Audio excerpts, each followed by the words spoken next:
A comment I hear a lot when I talk to people about poverty or welfare reform is this notion that we need to drug test people on welfare. This is a bad idea.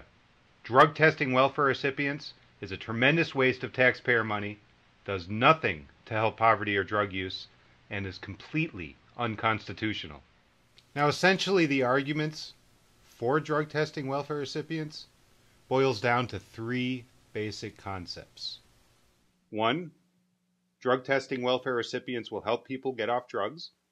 Two, these laws will save money in government.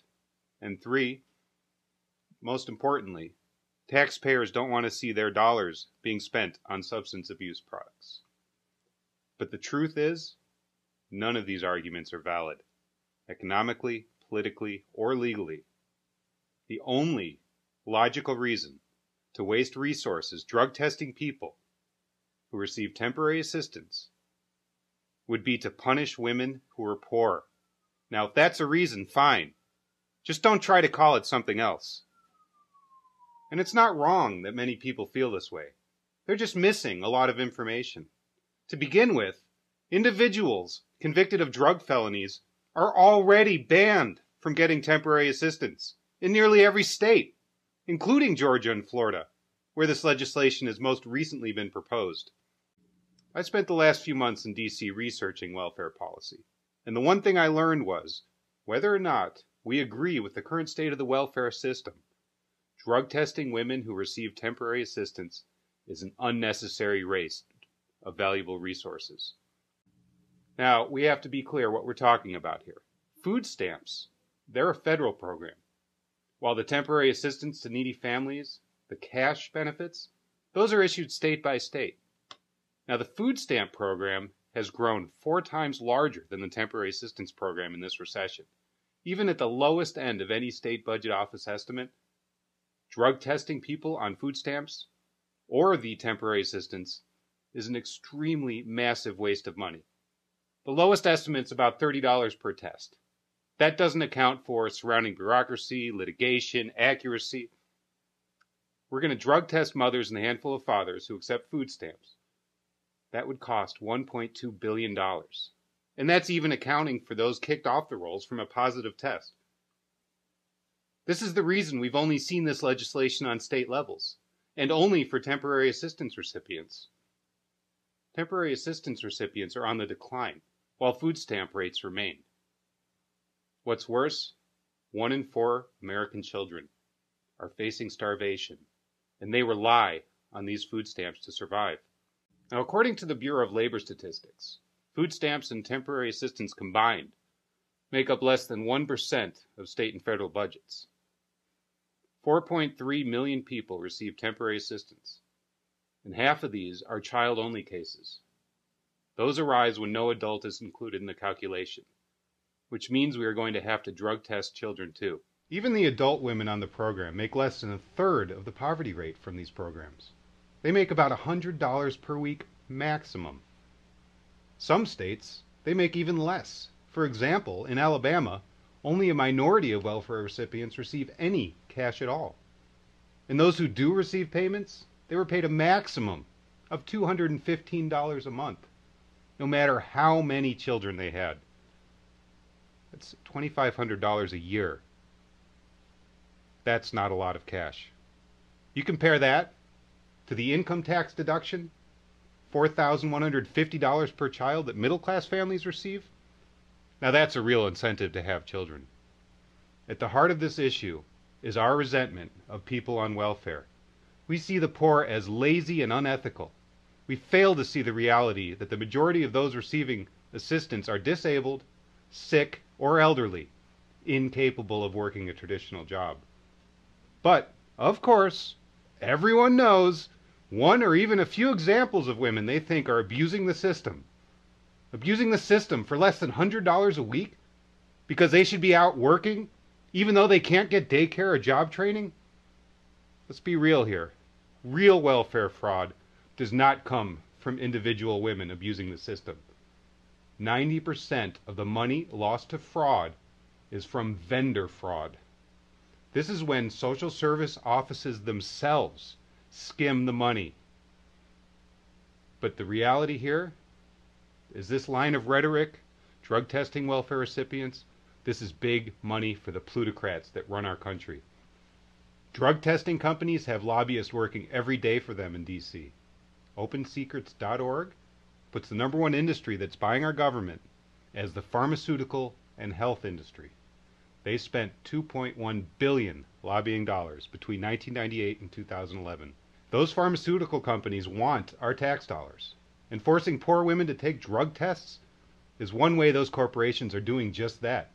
This is nothing but politics and manipulation of the working poor. In the case of welfare myths, politicians claim that they can balance the budget on the backs of the poor. The latest legislation on this topic is now taking place in the state of Georgia. According to the sponsor of the bill, Senator John Albers, tax dollars should never be spent on and enabling illegal activity. And then we have Governor Rick Scott of Florida, who forced the legislation last year with an executive order. He claimed it's the right thing for citizens of this state that need public assistance. We don't want to waste tax dollars. And also, we want to give people an incentive not to use drugs. Now, Florida is a great example on this issue. Let's step back. Multi-millionaire Rick Scott wins the governorship in 2010. And how did he become a multi-millionaire? He used government assistance to acquire several hospitals in the same area and then closing 1 or 2 of them, making the remaining hospitals profitable. But his real adventures began in 1997, when his cheating the system finally caught up with him.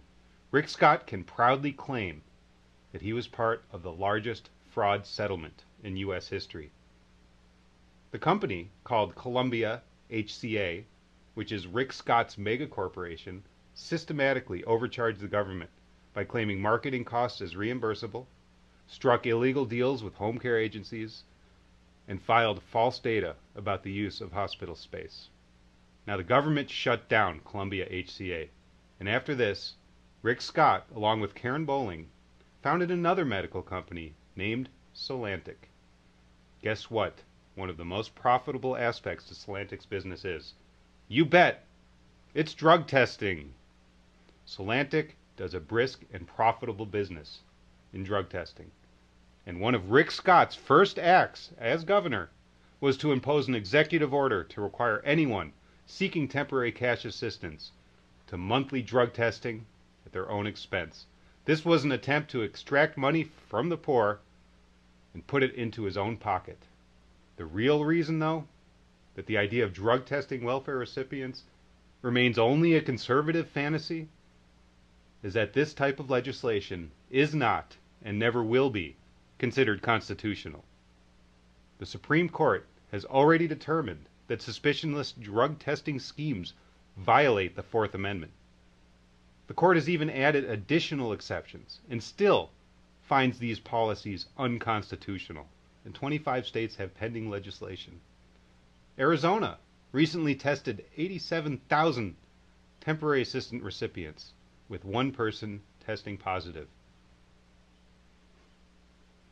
Is it worth all this litigation to marginalize poor women?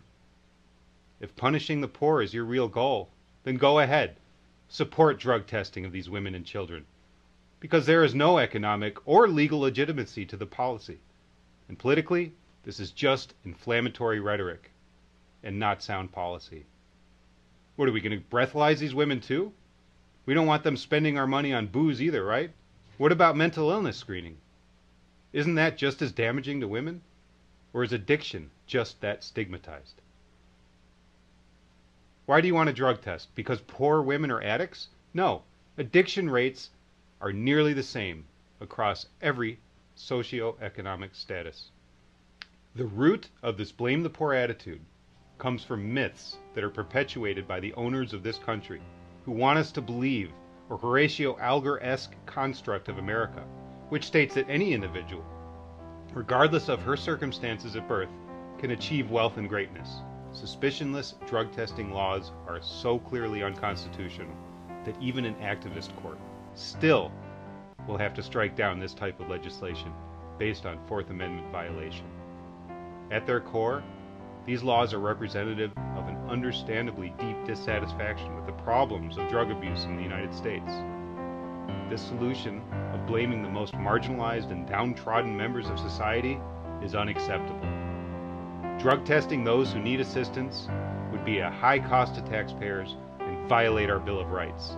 This idea is nothing but the wealthy owners of this country trying to distract us by pitting us, the working poor, the foundation of America, against each other.